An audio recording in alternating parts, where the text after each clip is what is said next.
وَإِن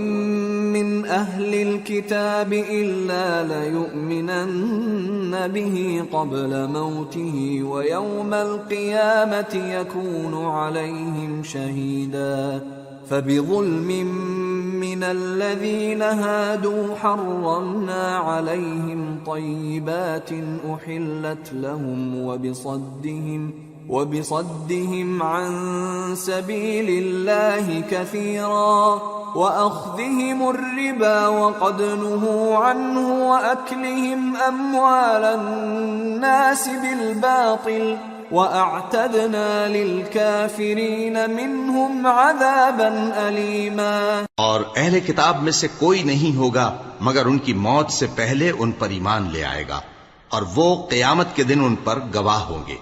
پس ہم نے یہودیوں کے ظلموں کے سبب بہت سی پاکیزہ چیزیں جو ان کو حلال تھیں ان پر حرام کر دیں،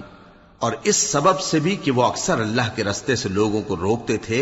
اور اس سبب سے بھی کہ باوجود منع کیے جانے کے سود لیتے تھے،